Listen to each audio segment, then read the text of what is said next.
আসসালামু আলাইকুম। আইবিএস রোগীদের গরুর মাংস আতঙ্ক বা ভয় কুরবানির সময় তাদের যেমন আতঙ্ক থাকে কুরবানির মাংস খেতে পারবো কিনা। তাদের জন্য সুখবর হচ্ছে ইবনে সিনা ন্যাচারাল মেডিসিনের হজমি ন্যাচারাল প্রোডাক্ট সম্পূর্ণ। এটা হচ্ছে কী দিয়ে তৈরি, একদম হচ্ছে ন্যাচারাল প্রোডাক্ট। গোলমরিচ, লেবু, দারচিনি, আমলকি, বহেরা, সামুদ্রিক লবণ এসবের নির্যাস থেকেই তৈরি। এটা নিয়ে কথা বলবো। আর হচ্ছে আইবিএস রুগীরা কীভাবে গরুর মাংস খেতে পারেন এসব নিয়ে। ঈদ এলেই তো পেটের চিন্তা শুরু হয়ে যায় আইবিএস রুগীদের। গরু বা খাসির লাল মাংস, তেল মাংস, জাল খাবার এগুলো অনেকের পেটের শত্রু। এবার চিন্তা নয়, হজমি আপনাদের পাশে আছে।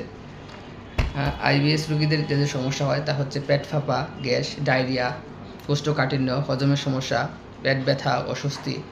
কুরবানির সময় বাড়ি খাবার উপসর্গকে আরও বাড়িয়ে দেয়।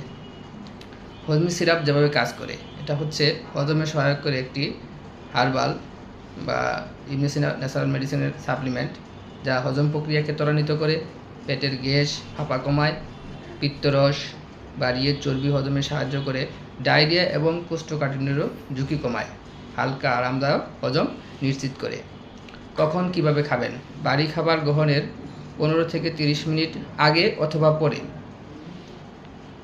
2 চামচ করে 3 বার খেতে পারেন, অথবা চিকিৎসকের পরামর্শ অনুযায়ী। প্রচুর পানি খাবেন। আর হচ্ছে আইবিএস রোগীদের জন্য কুরবানির মাংস যেমন আতঙ্ক তেমনি এটা হজমি সিরাপ পাশে থাকলে এটা আপনি ভালোভাবে উপভোগ করতে পারেন। আর আইবিএস থাকলে অবশ্যই চর্বি, জাল, দুধজাত খাবার, সোডা জাতীয় পানি ইত্যাদি এড়িয়ে চলুন। আঁশযুক্ত খাবার খান, সালাদ খান। কুরবানির মাংসের সাথে পেঁপে রাখতে পারেন, পেঁপেটাও ভালো কাজ করবে ফাইবার হিসাবে। আর সবাই ভালো থাকবেন।